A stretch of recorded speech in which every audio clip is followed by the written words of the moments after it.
کوئی کمپرومائز نہیں کرنا چاہتا۔ حضرات محترم، یہ قرآن تو وہ کتاب ہے جس کو کائنات کے رب نے کئی خصوصیات عطا کی ہیں۔ جو اس قرآن سے جڑتا ہے وہ ممتاز ہو جاتا ہے، جو اس قرآن سے کٹتا ہے کائنات کا رب اس کو پستیوں کی گہرائیوں کے اندر گرا دیتا ہے۔ اسی لیے سیدنا عمر رضی اللہ تعالیٰ عنہ نے ایک دفعہ اپنے گورنر سے سوال کیا تھا، فلاں علاقے کے اندر آپ نے ذمہ داری کس کو لگائی، ڈیوٹی کس کو دی؟ کہا میں نے ابن ابزہ کو ڈیوٹی دے دی ہے، وہ اس علاقے کا ذمہ دار ہے۔ ابن ابی ابزہ کون ہے؟ ابن ابی ابزہ ہمارے غلاموں میں سے ایک غلام ہے۔ کہا ایک غلام کو ڈیوٹی دے دی، ایک غلام کو ذمہ داری دے دی۔ کہا سیدنا عمر رضی اللہ تعالیٰ عنہ وہ غلام کوئی عام غلام نہیں ہے، وہ سب سے زیادہ قرآن کو پڑھنے والا، وہ سب سے زیادہ قرآن کی تلاوت کرنے والا، وہ سب سے زیادہ قرآن کو یاد کرنے والا ہے۔ کہا اسی لیے تو نبی علیہ السلام نے فرمایا تھا ان اللہ یرفع بہذا الکتاب اقواما، اللہ اس قرآن کے ذریعے، اللہ اس کتاب کے ذریعے لوگوں کو بلندیاں عطا کرتا ہے۔ آج غلام ہے لیکن اس کتاب کے تعلق سے اللہ نے اس کو گورنر بنا دیا، اس کتاب کے تعلق سے اللہ نے اس کو اس ممتاز مقام پہ فائز کر دیا۔ کہا نبی علیہ السلام نے سچ ہی تو کہا تھا کہ جو قرآن کو تھام لیتے ہیں رب اوج ثریا پہ پہنچا دیتے ہیں، اور جو قرآن کو چھوڑ دیتے ہیں رب ان کو پستیوں کی گہرائیوں کے اندر گرا دیتے ہیں۔ اسی لیے سیدنا عمر رضی اللہ تعالیٰ عنہ کے بارے میں آتا ہے، سفر میں جا رہے ہیں، راستے میں ایک جگہ پڑاؤ کیا، ایک درخت کے نیچے بیٹھ گئے، درخت کے نیچے بیٹھے ہیں، تھوڑی دیر گزری ہے، آنکھوں سے آنسو جاری ہو جاتے ہیں، آنکھوں سے آنسو برسنا شروع ہو جاتے ہیں۔ دوستوں نے پوچھا امیر المؤمنین کیا بات ہے، آپ کو کس چیز نے رلا دیا، کس چیز نے آپ کی آنکھوں کو آنسوؤں سے بھر دیا؟ سیدنا عمر رضی اللہ تعالیٰ عنہ فرماتے ہیں آج مجھے اپنا بچپن یاد آ رہا ہے، آج مجھے اپنا ماضی یاد آ رہا ہے۔ اور میرے بھائیو یاد رکھو، ماضی کو یاد کرنا، اپنے ماضی کو یاد رکھنا، یہ اچھے لوگوں کی نشانی اور علامت ہوا کرتی ہے۔ جو خاندانی ہوتے ہیں وہ اپنے ماضی کو کبھی نہیں بھولتے۔ سیدنا عمر فرماتے ہیں میں اس درخت کے نیچے بچپن میں بھی بیٹھا تھا، میرے باپ خطاب نے مجھے جھڑکا تھا، چڑکی پھیلائی تھی اور کہا تھا عمر تجھے تو صحیح طرح سے اونٹ چرانے بھی نہیں آتے، بکریاں چرانی بھی نہیں آتی، تیرا کیا بنے گا؟ کہا ایک وقت وہ تھا میرے باپ خطاب نے مجھے ڈانٹا تھا اور مجھے ڈانٹ ڈپٹ کی تھی، اونٹ چرانے بھی نہیں آتے۔ کہاں عمر کا وہ دور ہے، کہاں عمر کا یہ دور ہے۔ آج 22 لاکھ مربع میل کا حکمران ہے تو قرآن کی وجہ سے، آج 22 لاکھ مربع میل پہ حکمرانی ہے تو قرآن کی وجہ سے۔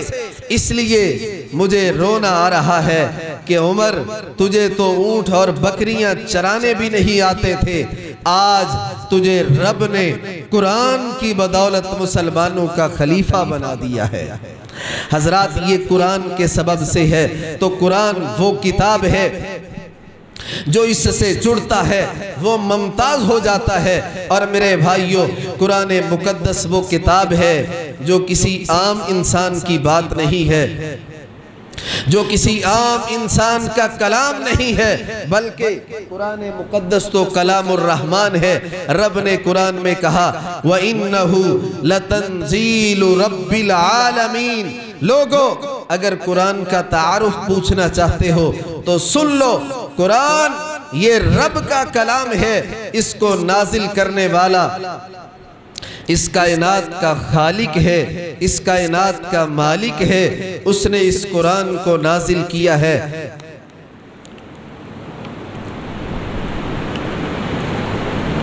اور میرے بھائیوں یاد رکھو، قرآن مقدس کا یہ جو اعزاز ہے، یہ جو منصب ہے کہ اس کو رب نے اتارا ہے، اس کائنات میں کتابیں بڑی، مکتبے بڑے، چھاپنے والے بڑے، لیکن اس آسمان کی نیلگوں چھت کے نیچے صرف ایک ہی کتاب ہے جس کو اللہ ذوالجلال نے نازل کیا ہے، جس کا مصنف، جس کا رائٹر وہ اللہ ذوالجلال ہے، اور یہ اس کتاب کا سب سے عظیم اعجاز ہے، اس کتاب کا سب سے عظیم منصب ہے کہ اس کو اللہ ذوالجلال نے نازل کیا ہے۔ عرب کا محاورہ ہے، عرب کے اندر ایک محاورہ بولا جاتا ہے، کلام الملوکی، ملوک الکلامی، جو بادشاہوں کا کلام ہوتا ہے، جو بادشاہوں کی گفتگو ہوتی ہے، وہ کلاموں کی گفتگو کی بادشاہ ہوتی ہے۔ حضرات،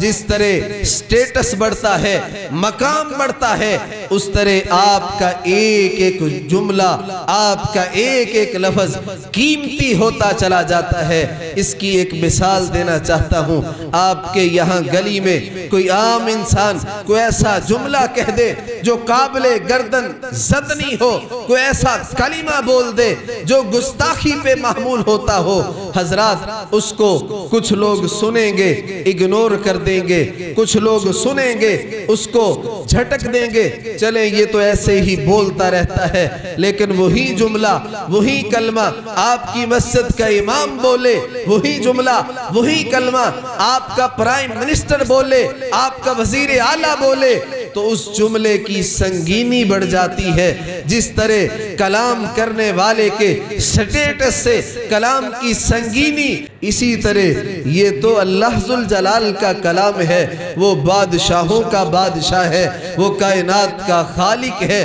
وہ کائنات کا مالک ہے، تو یہ کلام بھی دنیا کی کلاموں میں سب سے بڑھ کر مقام اور مرتبے کا حامل ہے۔ یہ کوئی عام کلام تھوڑا ہے حضرات محترم۔ اسی لیے تو کائنات کے رب نے چیلنج دیا تھا، کائنات کے لوگوں کو چیلنج کرتے ہوئے اعلان کیا تھا، کُلَّ إِنِ اجْتَمَعَتِ الْإِنسُ وَالْجِنُّ عَلَىٰ أَن يَأْتُوا بِمِثْلِ هَٰذَا الْقُرْآنِ لَا يَأْتُونَ بِمِثْلِهِ وَلَوْ كَانَ بَعْضُهُمْ لِبَعْضٍ ظَهِيرًا۔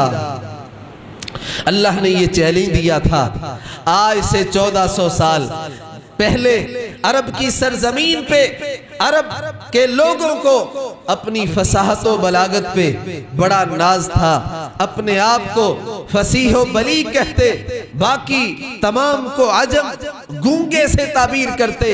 کائنات کے رب نے محمد الرسول اللہ صلی اللہ علیہ وسلم کے قلب اطہر پر قرآن کو نازل کیا تو یہ چیلنج کیا، اے مکہ کے لوگوں، اے مشرکین مکہ، تمہیں اس بات پہ بڑا ناز ہے کہ ہم بڑی فصیح و بلیغ گفتگو کرتے ہیں، ہمارے قصیدے وہ بیت اللہ میں لٹکے ہوئے ہیں، ہمارے شعراء کے کلام جو ہے وہ سنے اور پڑھے جاتے ہیں۔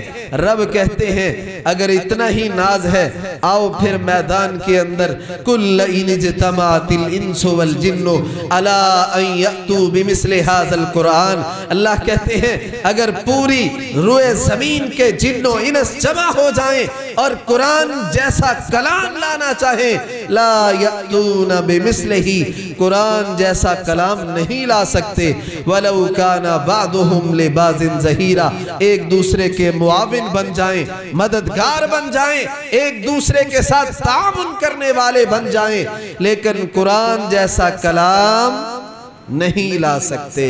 رب نے یہ چیلنج کیا۔ آج 14 صدیاں بیت چکی، کسی کو یہ جرت نہیں ہوئی کوئی قرآن جیسی ایک آیت، ایک سورت یا قرآن جیسا کلام ہی پیش کر سکے، کیونکہ یہ کلام الرحمن ہے، یہ اللہ ذوالجلال کا کلام ہے۔ حضرات محترم، اور پھر اس قرآن کا اعجاز یہ ہے، اس میں رب نے تاثیر رکھی ہے، اس میں اثر رکھا ہے۔ حضرات محترم،